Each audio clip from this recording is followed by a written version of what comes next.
Nasdem bilang sebagai pemimpin koalisi kami serahkan kepada Anies cawapresnya. Mestinya Anies yang pilih, bukan hasil koalisikan katanya. Jadi kalau seandainya dikatakan tidak ada transaksi, itu bullshit. Mana ada partai politik tidak berpikir tentang transaksi. Selalu ada transaksi.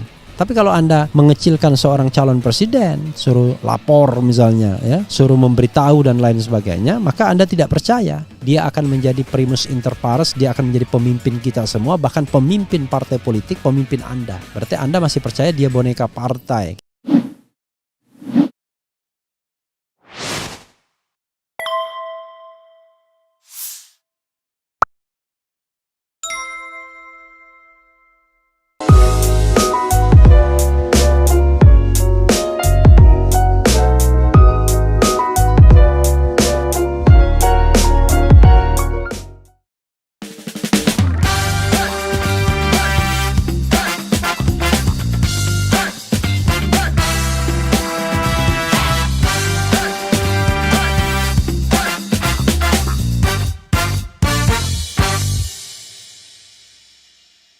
Assalamualaikum warahmatullahi wabarakatuh, Sobat RH sekalian. Jumpa lagi kita di channel yang keren ini. Keren, cadas ya. Sobat semuanya, kita ambil satu video ya yang menarik mengenai pendapat Rocky Gerung soal cawapres Anies Baswedan yang dijadikan transaksi politik. Ada bantahan ya, nanti kita bacakan bantahannya, tetapi coba kita lihat analisisnya. Karena seperti yang dikatakan Nasir Jamil, sebenarnya kenapa kemudian koalisi perubahan itu belum dideklarasikan? Karena dua hal. Pertama timing, yang kedua penentuan capres dan cawapres. Artinya belum kelar.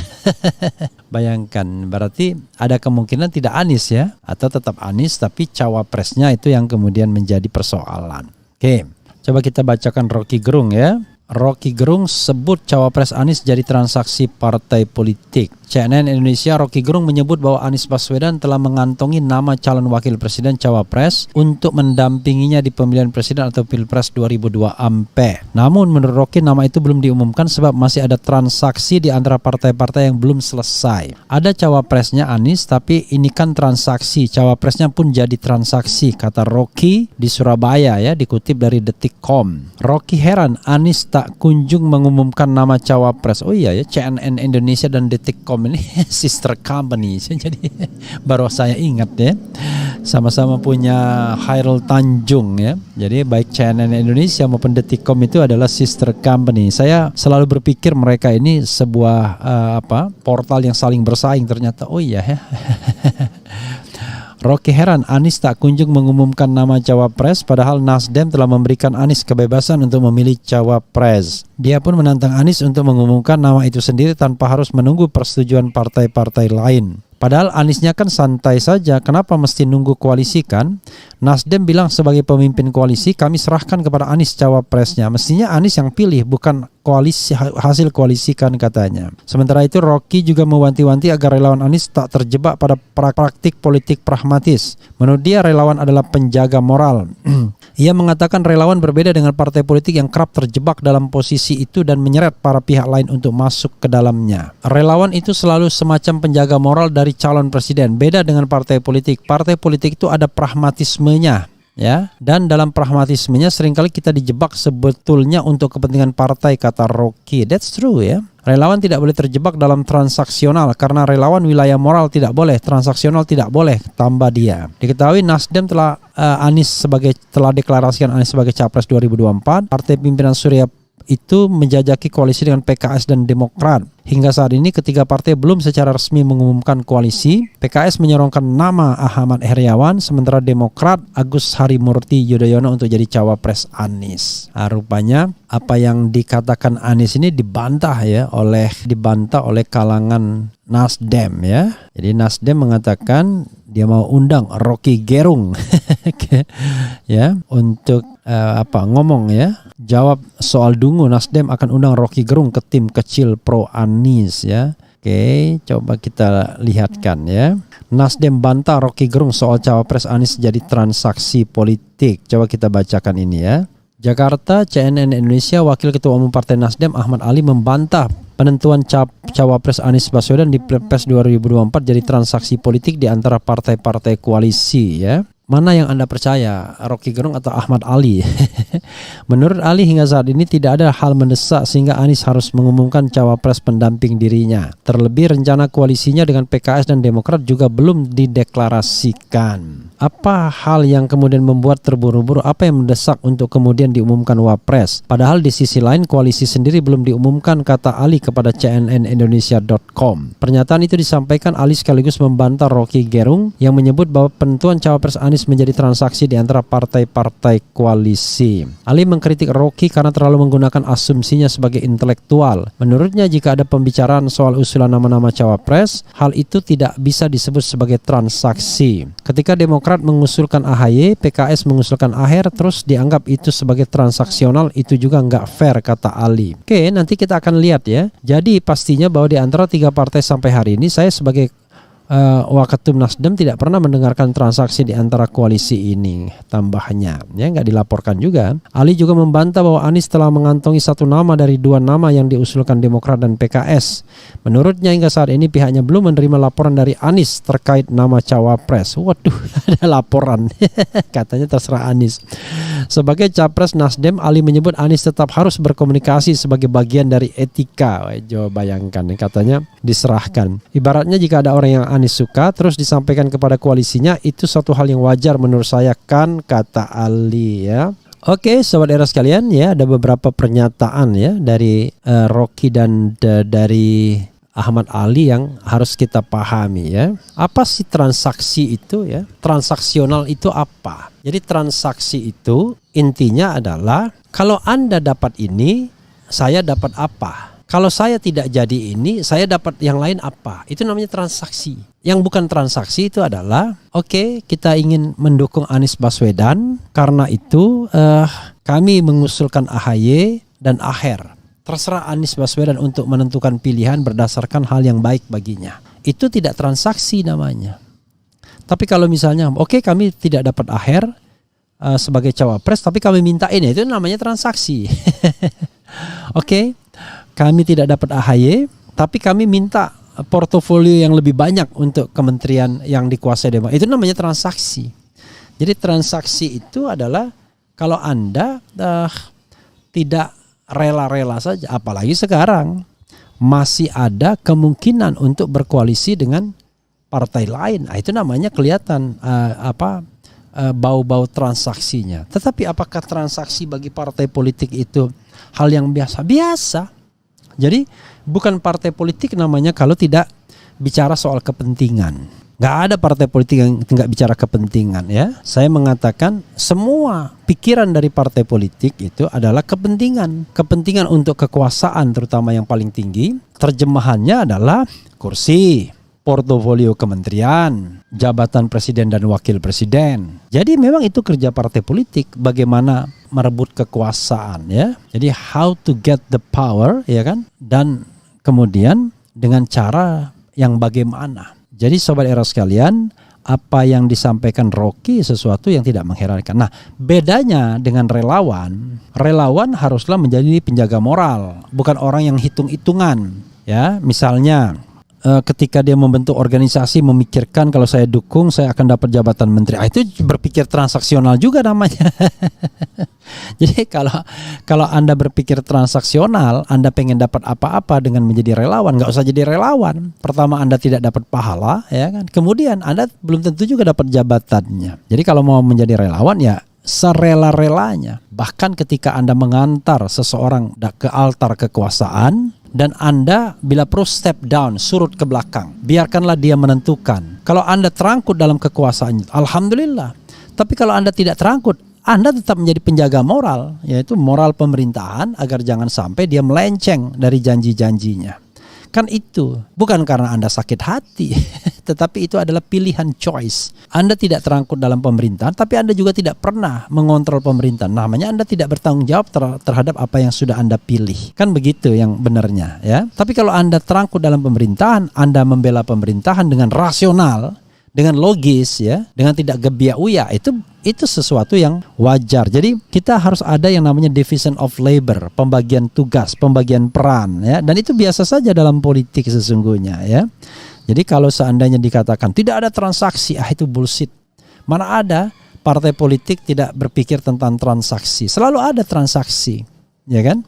Justru transaksi inilah yang paling berat untuk terjadinya sebuah koalisi, karena berpikir saya dapat apa, Anda dapat apa, dan lain sebagainya. Kecuali kalau misalnya dari awal mengatakan mereka sepakat bertiga mendeklarasikan Anies Baswedan, deklarasi bertiga, oke? Lalu untuk wakil presiden bagaimana? Kami serahkan kepada Anies Baswedan untuk mencari kader yang terbaik, baik di antara partai koalisi maupun di luar partai koalisi. Nah, itu namanya tidak transaksional. Tapi kalau belum apa-apa, saya mengajukan AHY, ya kan? Kami mengajukan AHER. Kalau misalnya tidak terpilih, awas loh. Atau kalau kami tidak dipilih, ya kami minta portofolio yang banyak untuk kementerian. Nah, itu namanya transaksi, ya. Kita tidak tahu sejauh mana pembicaraan itu, tetapi this is a common thing bagi partai politik. Transaksi, kepentingan, ya, atau interest, kemudian pragmatisme, ya itu biasa saja. Itulah partai politik kita. Kalau mau berpikir bahwa partai politik akan menjadi penjaga moral terus-menerus, nggak mungkin. Karena kekuasaan itu adalah tujuan bagi partai politik. Ya harusnya bukan tujuan, tetapi sarana untuk mewujudkan kesejahteraan rakyat. Tapi dalam pragmatisme politik sekarang ini, sering dia menjadi tujuan. Jadi kursi bagi seorang anggota DPR itu tujuan, bukan sarana. Tujuannya adalah untuk menjadi anggota DPR. Karena menjadi anggota DPR tuh enak. Full facility, ya kan? Katakanlah punya akses kemana-mana dan lain sebagainya. Padahal kalau kita bicara mengenai tanggung jawabnya, itu hanyalah, ya kan, the beginning, hanya permulaan, ya kan. Jadi dia hanya permulaan dari sebuah tugas yang harus diemban. Jadi belum lagi, bukan akhir, bukan tujuan. Nah, kira-kira begitu, ya. Nah, ini kan pandangan yang idealis, tapi kalau pandangan pragmatis, ya ada, kita nggak mikir. Tapi seorang presiden nggak mungkin dia berpandangan pragmatis karena itu jabatan tunggal. Justru ketika dia terpilih, nah disitulah dia beban berat bagi dia. Kalau anggota DPR, waduh santai, nggak berat-berat amat. Semua orang bisa jadi anggota DPR. Karena apa? Diam saja kan nggak kelihatan. Anggota DPD juga begitu, diam saja nggak kelihatan. Maka tidak heran hanya beberapa gelintir anggota DPR dan anggota DPD yang ada dalam radar media. Selebihnya keep silent, ya. Selebihnya keep silent. Oke, jadi nggak perlu dibantah juga soal transaksi seperti itu. Apalagi kemudian memperlakukan calon presiden sebagai tukang lapor. Saya tidak mendapatkan laporan, ya.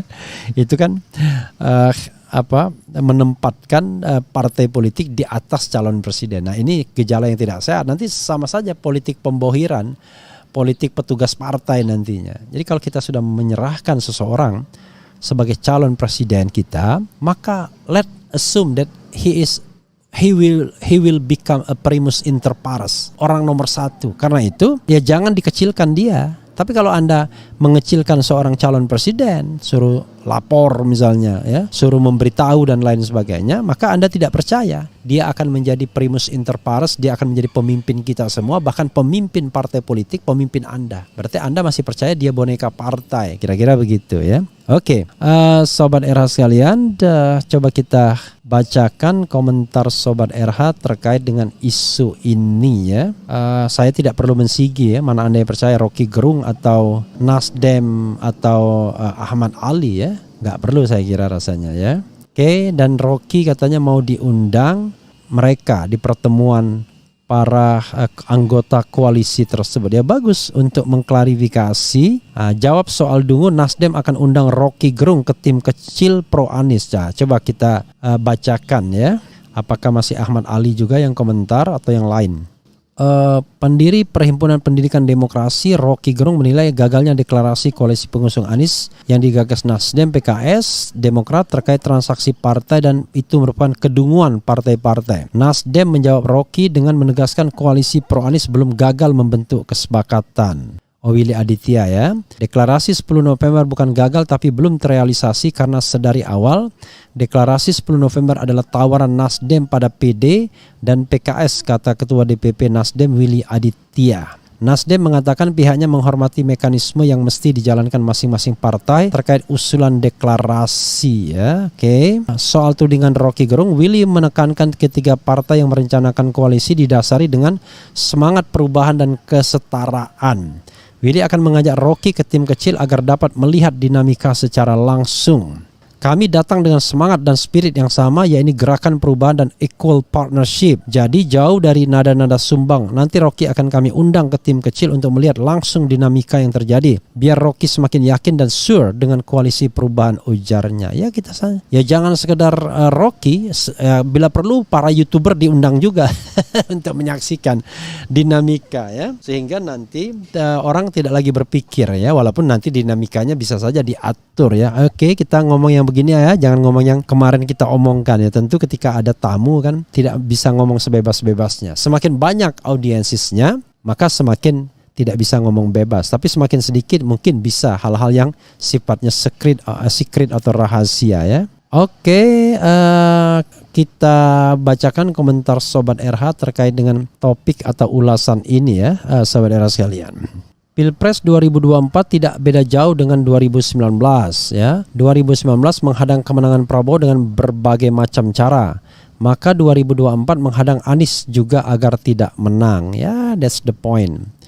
RH, Anda setuju negeri ini dikelola secara transaksional? Ya setuju lah. Gimana? Bukan setuju ya. Bukan setuju. Kalau setuju itu Anda, menurut Anda gitu loh. Jangan Anda setuju. Menurut Anda, apakah negara ini dikelola secara transaksional? Jadi pertanyaannya itu harus diperbaikin. Jadi seolah-olah Refli harus setuju kalau negeri ini bukan begitu. Jadi opini ya. This is not a choice ya, bukan multiple choice, tetapi this is an opinion ya. Apakah menurut Anda ya, misalnya gitu, negeri ini diatur atau dikelola secara transaksional ya, bukan setuju apa enggak setuju. Oke, kalau bilang setuju itu menjebak namanya. Ini ada juga orang bilang, Muslim bersaudara, Anda Muslim tapi palsu, seorang Muslim saling menghargai bukan mencela, bodoh. Nah ini Allahu Akbar ya. Anda nggak jadi cawapres pasti pilih ngekor ke ono, itu tandanya yang berbau transaksi politik. Nah itu yang kemudian dipercaya oleh sahabat RH sekalian. Jadi lebih dari 60% sahabat RH meyakini kalau misalnya AHY mendapatkan tawaran lebih baik dari koalisi KIB yang mendukung Ganjar, dia akan ke sana, ya kan? Nah, sebagai contoh Ridwan Kamil misalnya, kan tidak menghitung ideologi lagi. Yang paling penting yang dia hitung adalah peluang. Makanya dia bilang, kalau berjodoh dengan Ganjar, maka ya insya Allah kita jalani, ya. Itu artinya kan dia tidak memilih ideologi lagi. Padahal kalau kita bicara tentang moral standing, maka sesungguhnya kalau kita menganggap pemerintahan ini gagal dan putra mahkotanya adalah Ganjar, maka kita menganggap bahwa Ganjar akan mewarisi kegagalan tersebut. Ganjar akan menjadi part of the problem. Ganjar akan melindungi hal-hal yang tidak baik dari pemerintahan sebelumnya. Lah, kalau Ridwan Kamil masuk dalam koalisi itu ya, maka betul-betul hitting about pragmatism ya. Jadi dia berpikir tentang pragmatisme saja. Mumpung ada slotnya. Kalau misalnya seorang Ridwan Kamil yang non partai saja berpikir begitu misalnya, ya apalagi yang lain, AHY misalnya. Jadi sekarang ini ada slot wakil presiden yang sangat seksi karena diperkirakan akan bisa juga menang. Siapa itu? Yaitu calon presidennya bernama Ganjar Pranowo, dukungan partainya KIB, dan kemudian tinggal tunggu apakah PDIP mau ikut mengendorse juga. Kalau ikut mengendorse maka sangat kuat sekali. Lalu wakil presiden yang sedang menunggu untuk dipasangkan itu adalah Erlangga Hartarto, kemudian Sandiaga Salahuddin Uno, Erick Thohir, plus Ridwan Kamil. Nah, apakah AHY nggak tertarik juga? Belum tentu. Jangan-jangan dia juga tertarik, ya kan?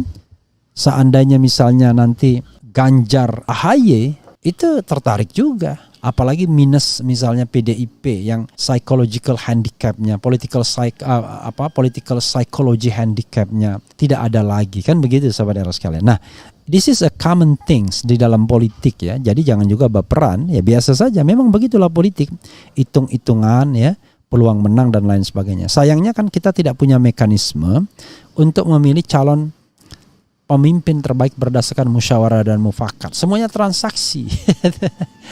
Jadi memang itulah pemilihan kita transaksional. Jadi jauh sekali dari pikiran the founding parents bahwa kita memusyawarahkan, memufakatkan ya.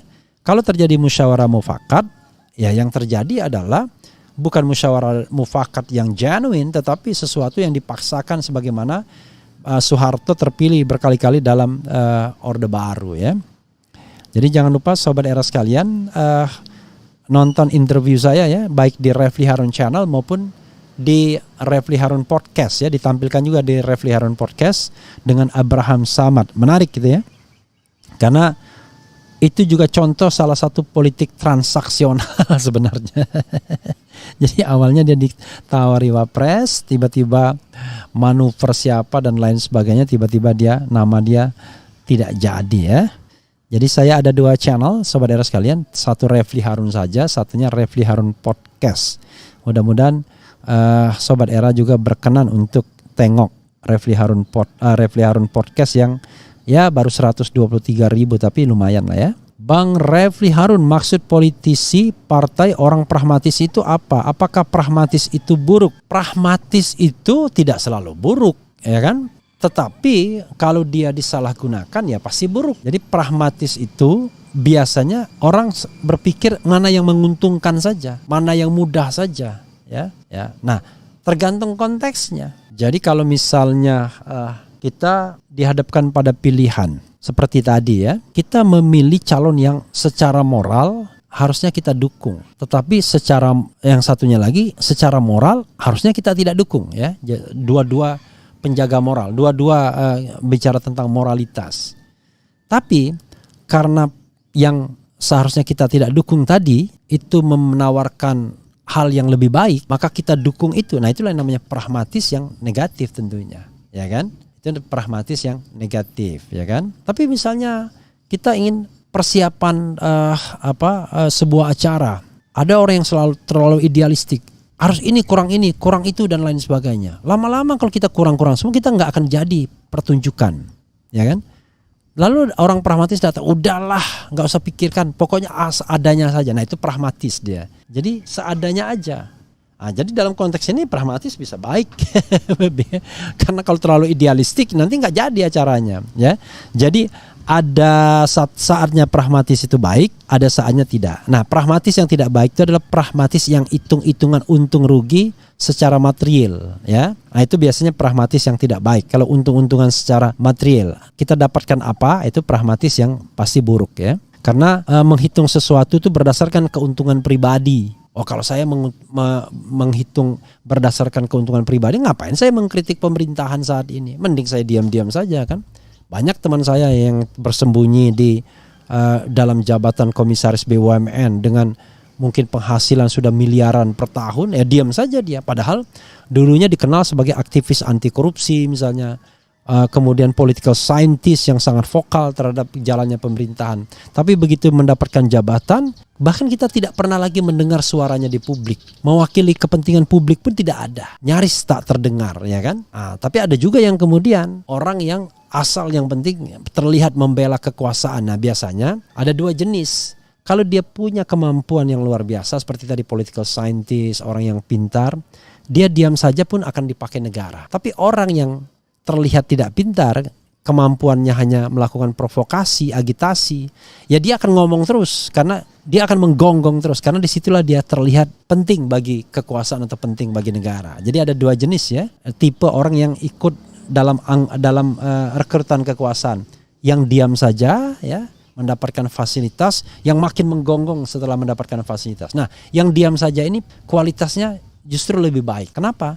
Karena tanpa ngomong pun, tanpa membela di mata rakyat pun dia tetap dipakai. Artinya dia useful. Tapi kalau yang menggonggong terus, ya itulah usefulnya dia. Kalau dia tidak menggonggong, dia tidak useful. Kira-kira begitu. Dia tidak akan terpakai. Oke. Sobat Era sekalian, itu saja ya. Silakan baca yang lainnya. Kita akan lanjutkan dengan tema-tema lainnya. Wassalamualaikum warahmatullahi wabarakatuh.